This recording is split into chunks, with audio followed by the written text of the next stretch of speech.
ISB show, Sahil Rahi, another day of European World Cup qualifiers. I have decided, Rahi, to keep the Norway shirt going because that's a game we will be talking about in a second. I see you're wearing a shirt too for another team that played today, had a good result. What do we got there? What are the checks? What are the checks for? Not the Czechia. Who are they for? They are the famous Czechs of Croatia, of course. Croatia with the big day. The big winners on the day, a really impressive 5-1 victory against their biggest rivals in the group. It was dicey for a moment after Czechia equalized, but then it was the 39-year-old Luka Modric show, man. A day after Ronaldo winning a trophy at 40 years old, Modric putting on a show here in Croatia. The old guys can still do it, Sal. They can still do it. We're going to get to all the major matches that happened on the day. We will start off with the Norway match, Croatia shortly to follow, and then we got to talk about the Wales-Belgium match, which whenever Wales and Belgium play, everyone should watch because I don't know what it is about those two teams playing together. They play classics, man. They only play clásicos. But okay, let's start with the Norway. We talked to all our Norwegian fans out there after the last match. I told you guys that this is going to be a tougher match. You know, when you play teams that put a low block like Estonia did, this was a struggle, Rahi, for a long period of time. And Estonia hit the bar, hit the post. It was dicey for a little bit here and there. Absolutely, it was dicey. Remember, though, European qualifiers away from home are dicey. They're difficult. It's not easy to get the result. Look, it was not a good Norwegian performance after an excellent Norwegian performance. They rode their luck at times. Every time Estonia was able to come forward, they looked dangerous. And then it's really funny, right? Because the one moment that's the key for Norway is a time when Estonia is attacking, and it's the counter attack that leads to the goal, right? A little fortunate in the middle, the ball bouncing off Sorlund. Then Odegaard does what Odegaard does, man. A great ball to Haaland, and then it bounces around and eventually goes in the goal. So, look, Norway was lucky. Yeah. But we know that these games are tough in Europe. You just have to get results on. 100%. And actually, that's a good point. Let me just show the standings real quick, then we'll get back into the match. But like, here's what we got, right? This is where things stand in the Norwegian group here. And this is big, right? You have a result like this, and it puts you, like you said, you just need to find a way to win sometimes. Absolutely. I mean, we saw the other day England beating Andorra just barely, right? Yeah. But in the end, it doesn't matter, right? What matters is you find a way to get into the World Cup, and Norway has set themselves up very well. And then once you do get there with the players you have an opportunity to really demonstrate how good you are. This game, though, was about the result, and that's what matters. 100%. So I think where there's room for improvement, I thought Oscar Bob, I didn't think he had a very good match. And I think I thought Nusa was obviously much more quiet this match compared to last match. And that happens sometimes when you're playing against teams with a low block. Odegaard played a good match. At times I felt, he took an extra touch here and there, which sometimes happens when players think they need to do everything themselves, especially when things get a little bit tight. But at the end of the day, when you have the greatest goal scorer, goal poacher, whatever you want to say that's out there, somehow you find a way to get it done. Yeah, I'm a little concerned about the back line. They're a little shaky to me at times. We know that's the weakness for Norway is the defensive line. And today, again, you saw some weaknesses exposed. That's going to be the real tough point going forward is how do they defend? Sometimes they look a little too susceptible. Yes, Estonia is an interesting team, but they shouldn't have posed as many problems. They really should have scored in this game, Estonia. And if you're Norway, you shouldn't be happy about that. Yeah, and Nyland, the goalie, didn't have a very good match at all. I thought there was one play that sort of epitomizes that, where he let the ball go, and you see it bounce off it ended up bouncing off the post, and he looks like he thinks he has it covered, so he lets it go a little bit because he didn't react at all to it, and that could easily have gone in. So I think that was just and the last play of the match, he sort of misjudged the corner coming in, or the cross coming in. So there's a couple shaky moments. I agree with you, and that's something they need to tighten up. Yeah, it's tough to follow as good a performance as you had against Italy up with another great performance. Really, everyone was subpar. And again, this happens when you go away. This happens when you play two games in a window. ultimately you do get the result, and that's good, but a lot to work on. Yeah, I think a lot to work on. But at the end of the day, as we showed, right, 4 wins Yeah. out of 4 matches is a fantastic start to a World Cup campaign, whatever way you want to cut it. No, and in this format, the way you are, we talked about this prior to these qualifiers. We said Norway, the way their schedule is set up, because they get the game at home against Italy, they can basically come into after 2 rounds of 12 points and be so set up. Despite the fact they have to go to Italy later, the point is now you've opened up a gap, and it may be very difficult for the Italians to close that gap, right? So Yeah. you're really sitting pretty top of the group. Especially with the goal differential, right? The goal difference has been huge by taking all those goals in those early matches. And now, And against Italy, the 3-0 victory, yeah, so the goal difference is 100%. massive. And as you know, we know from the Italians' performance, they're going to go to Moldova, they're going to win 2-0. They're going to go to another place, they're going to win 2-0. Italy's not really the type of team that's going to go out and beat someone by 7 goals, right? So Norway's in a great position, and I think, you know, Norwegian fans, let us know what you thought about that performance. We're going to move on now to a game that did have a lot of goals, Rahi. And it was a very tight match. Before showing this, let me just show where the group standings. Here's the group. So Czechia, Croatia, all, you know, were right hand in hand here fighting it out, which is why this victory was so important for the Croatians. And and they got it done 5-1, which is a great score, right?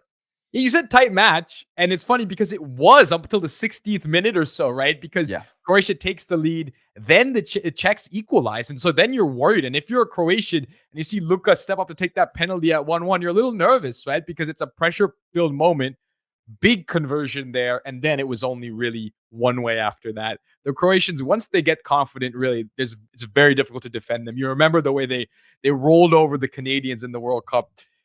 They're a lovely team to watch. I still love this team. I've always loved them. Yes, older, but it's nice on a day when you see all the old favorites getting on the score sheet. Perisic on the score sheet, Kramaric on the score sheet after, I mean, that last goal, what a gorgeous ball from Luka. Yeah. And in the end, he gets on the score sheet too. For me, this is vintage Croatia, fun to watch. And that's the thing with Luka, right? You know, so many people talk about, oh, is Luka's almost 40? Is it time for him to retire? And then he comes out with performances like this, especially playing for his country, which is so important, right, for him. And that's one thing all the Croatians have, whenever they get onto the field, whether they've been struggling in their clubs, all that kind of stuff, something about playing for Croatia, they just elevate to the next level. Yeah. This team has, I mean, fight like nobody else, especially over the recent past. You're talking about the last 8 years. This team, unbelievable the way they come back, the big games they've been in. And the other thing about this team that's so nice is they're always in exciting games. I mean, even the last Nations League final, they were in that, right? They nearly beat France in this 2-legged Nations League quarterfinal. So everything about this team is interesting. They always go forward. They always attack. They're always fun to watch. And they always show heart. Really just epitomizes, I think, that small country that punches above its weight. Incredible team to watch. And still, to this day. Yes. And of course, with great players, the one issue Croatia has, which we always talk about, is I can't remember the last time Croatia's kept a clean sheet. No, They've always allowed goals. Clean sheets. They do not keep clean sheets. If you watch, even the big victories they have are like this, 5-1, 4-1, right? Even that game I referenced in the World Cup against Canada, guess what? They went down early, 1-0, and then came back big. If you remember the World Cup run they went on to the finals of 2018, it felt like every game they were losing first, especially in the knockout stages, and then came back. So, and this is the problem a little bit with Croatia. This match, they were heavily dominant in the first half, right? But just had the one goal to show for it. And then they allow a goal to Czechia. And suddenly you have a 1-1 match, and then it's a pressure-filled penalty for Luka, and he dispatches it. And then that kind of started things on the right ship after that. But it is, as I showed the standings earlier, it's a huge victory because now you've put high goal difference against the team that's probably going to rival you. So looking good. We talked about how Norway's sitting pretty now. And now, even after just the 2 games, Croatia really sitting very nicely. And they're really set up to do very well. And again, with one foot in the World Cup. And this is what you need. And you'd love to see this team in the World Cup. And to see Luka in another World Cup, and he will play. And they'll be fun to watch. They don't defend. They're missing the defenders of the past, the veteran Lukas, right? But they'll be there and they'll give us good games. Yes, and you got Guardiola, who's he's But a he's very like a interesting. striker playing fullback, man. It's so funny because last World Cup we were seeing like this guy is going to be one of the best defenders in the world, and he's become a fantastic player. But it's some of these times I feel like he's he more wants to go score up there or But look, they still have fantastic defenders. It's not that. It's just for whatever reason. Sometimes I feel like the defending in some of these matches, there's moments where they turn off, and that's what happens, I think. Yeah. But okay, let's finish it off with okay, for those of you fans out there who don't know the history between Wales and Belgium, for some reason these teams always get drawn in the same groups together in the qualification process. Yep. And they've played some epic matches between them. Most notably in Euro 2016, which Wales won, probably the biggest victory in the history of Wales football. And they played another classic here today. Another classic, a game that looked like it was done and dusted after the first half. I mean, it was completely over. This game in Belgium, up 3-0, they were flying. Yeah. But Wales, we talked about fight. We talked about how Croatia fights. Wales is a team that always has the heart for a fight, a comeback that nobody saw coming. I didn't see it coming, certainly. You think the game's over. And they find a way to get back into this game. And yes, they rode their luck. Belgium had chance after chance. But on the counter, Wales did what they do. They got back into the game. And then, just when you thought they had done enough to secure the points on the road, it's another old head, Kevin De Bruyne, scoring the big goal to win it. I mean, it was a weekend for all the old veterans coming up in big moments. It was kind of a wild match as a whole. And Belgium up 3-0. There was a controversial play where basically it's hard sometimes with these handballs, right? Because they were saying, is his hand in an unnatural position? Is it a natural position? It looked pretty natural position to me. I don't think there's much he could have done on that play, but they awarded the penalty to Belgium. Wales fans are very upset about that, as they probably should be. It's a little bit of there was a little bit of controversy involved with that. But regardless, what a fight back for Wales and Brennan Johnson, man. This kid is just on fire, and it was set up nicely for him. But still, you got to finish that, and that was that. At that point in time, I'm like, wow, this is going to be another victory by Wales over Belgium. They just seemed to be their bogey team, and then Kevin De Bruyne took it away at the end. But yeah, it was a fantastic cross, fantastic finish.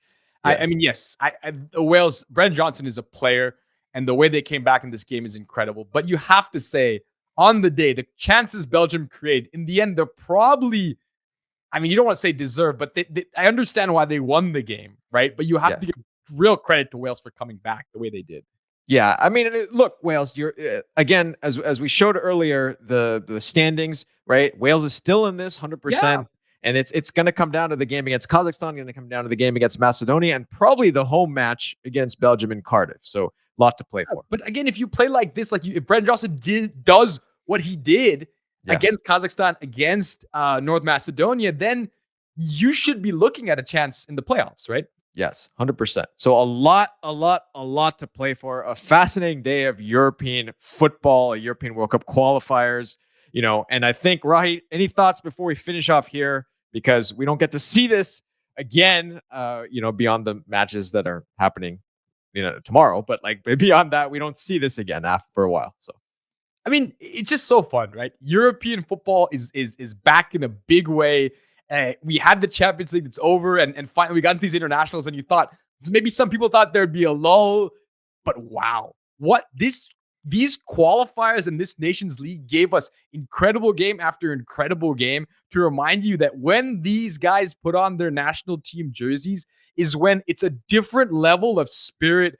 It's a different feeling to watch these games and to watch them compete for their countries. They feel like they're operating on a different plane, the kind of heart that they put in, the kind of joy when they win. And it creates for these really beautiful moments and back and forth games. It's a great time to be a fan of international football, and it's a great time to watch these games. I can't wait for more matches. I can't wait for the World Cup. It's going to be fun.